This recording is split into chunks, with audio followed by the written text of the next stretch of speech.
I guess so, eh? All right, audio sync for test drive.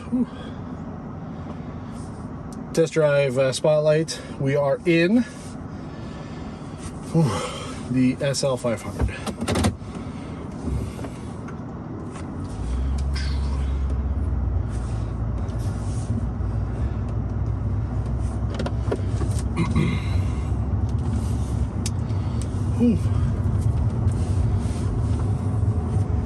All right, my friends, as promised, we are starting off in the SL 500. And the great thing about this is it is the V8. This is the one that most people are going to be looking for if you're in the market for an R129, because it really is the most attainable. It's a good daily driver. It's got the sport and performance that you'd want out of a vehicle like this. You know, we've got the roof up today because it is kind of cold. First day of October here, actually the second day now. We're on the 2nd of October, but it is a bit nippy out. So we're going to keep everything closed up. Plus, it's better for you on the audio. You can actually hear me. Now, one of the great things about the SL is sort of some of the things. Now, there are some things to note about the SL. One of the things that this car has is the first vehicle to incorporate the seat belts into the seats themselves. They aren't attached to the B-pillar or to the actual frame of the vehicle. They are built into the seat, essentially. And I'll admit, for me, I'm a little tight here. I'm a big guy, right? And I'm seated in a good position, but it is a little tight for me to get in. The seatbelt mechanism here is quite different from what I would expect on a vehicle like this, especially the newer SL that I've driven and any of the other vehicles from Mercedes-Benz around this era. It is quite different, but it makes sense because this is a Roadster. It is a completely different vehicle from anything else that we've driven from this era of Mercedes-Benz. So this is something to note. If you're a big guy like me, keep it in mind. But everything so far about this is nice. I mean, it's so comfortable in here. That's what I love about these cars. I mean, the seats are just fantastic. And despite the seatbelt, I do have enough room here. I mean, I've got good visibility, my arms fit, headroom, still got some space there. So seating position is very good on this, as well as the comfort. Ooh.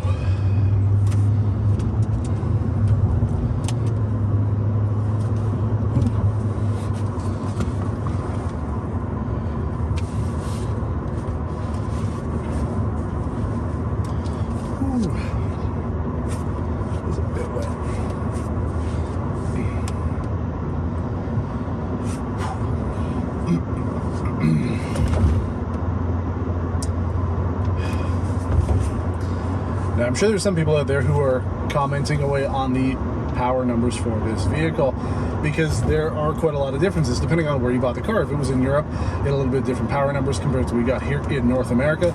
The years changed as well, depending on which year you bought. They detuned the engine. So this, as far as I can tell, is rated at about 302 horsepower, which honestly is plenty for a vehicle like this, because you're not taking this to the track. You're not going on, you know, a massive speed trip with this. You're going to cruise, and especially with the roof down, that's what you want to be doing with this vehicle. You've got the power and performance there, but you're not going to be gunning it non-stop. So having about this amount of power is pretty good, especially for a vehicle of this era. Yeah, I mean, when you think about it, original production started in 1989, continued until 2001. That's a long time to be making this vehicle. And back in the 90s, power wasn't really everything. So for a vehicle like this, having just about 300 horsepower is more than enough. It's plenty for your daily needs. I mean, we're going to be finding out in a second just how quick it is, but that's the great thing, is you give it some gas. Oh yeah, and it's not quick, right? We're not throttle acceleration happy there, but it's perfect. It is smooth. The engine has zero issue getting up to speed, and that's what I love about these cars, is it's effortless, and that's what you get with this. So effortless performance to get up to speed, nice smooth drive. I mean, this is extremely smooth in here. I am loving it, and I talk about this all the time when it comes to this era of Mercedes-Benz vehicle. I mean, it is pretty low mileage. This only has 70,000 kilometers on it, so this is a pretty low mileage example, but it really does drive and feel like new. I mean, the interior here is immaculate. Gauge cluster is different than it is on the SL600 because this is the final facelift. Same with some of the other exterior features. We talked about how the taillights are a little different, but the door handles, they're painted in the body color of the vehicle, whereas on the SL600, S600 that we've got, pre-facelift, pre-second facelift, they are unpainted. Steering wheel is different too. This is a much newer looking Mercedes steering wheel compared to the older style one on the SL600. The center console, pretty similar though throughout. I mean, this is what we've seen from the era of Mercedes vehicles here. So it is a very familiar vehicle if you've driven anything like this before. But those small changes help to make this feel a little bit more modern. But yeah, I mean, this is not a modern vehicle at all, but that's the point. I mean, you're going to be buying this because you want this experience. You want something classic and timeless, really. I mean, the SL class has always been the go-to roadster for people who want something different, want something that shows that, you know, they've got the money to be able to afford something, but also have that pedigree and performance and everything else that comes with owning a Mercedes-Benz. That's definitely what you get with this. So I'm enjoying it. Very familiar from the vehicles we've driven before, and it reminds me a lot of the S600 that we did. We'll talk about it more when we take the V12 out, because it is essentially the same vehicle in a two-door car. I mean, the interior will be very similar, obviously no back seats, but that V12 engine, that's where it's at. So as we come off the line here, coming through a construction zone again, effortless power. We're not going to be going too quick here. I'm not going to be speeding through this zone, but again, very smooth, very responsive for what you would want out of a vehicle like this. And the overall ride is very good on this. I'm definitely enjoying it.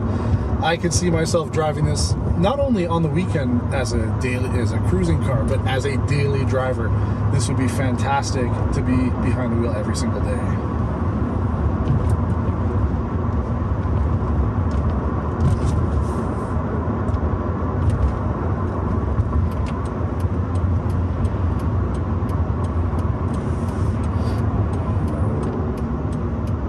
It's interesting, the brakes grip a little bit later than I would anticipate.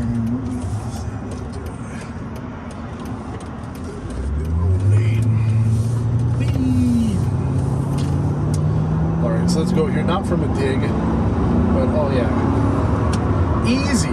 Easy performance right there. That's nice. Perfect for what you'd want out of this type of vehicle. I mean, again, as a cruising car, this definitely does the trick.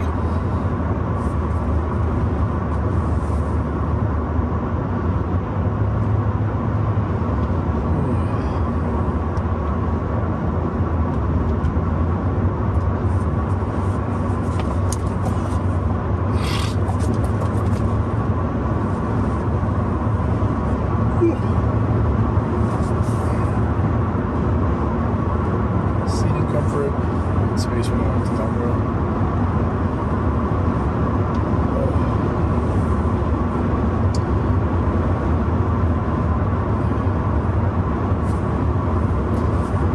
Now, before I jump into the V12, it is important to note this is a soft top convertible.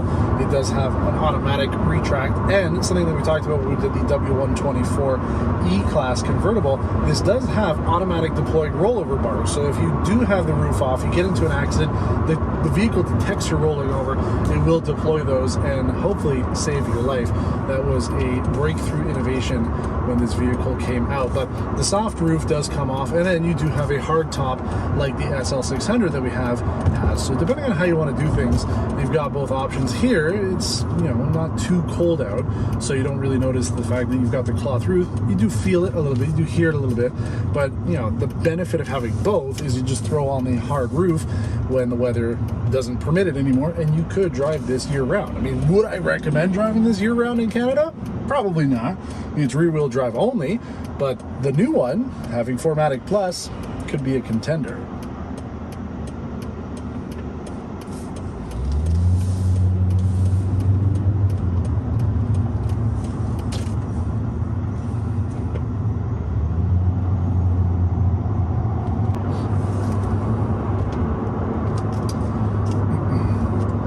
But yes, I know you want to see the V12, so we're going to go back, we're going to park this one, jump into the 6-liter V12 S600.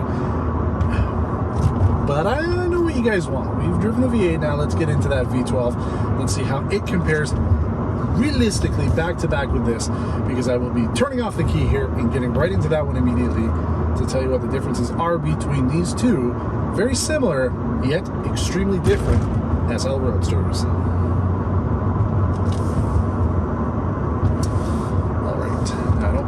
think I want to go on quite a long trip like I did here. Okay, so I filmed interior, exterior solo. Did the solo on this one. I just have to do the interior. I'll get the roof.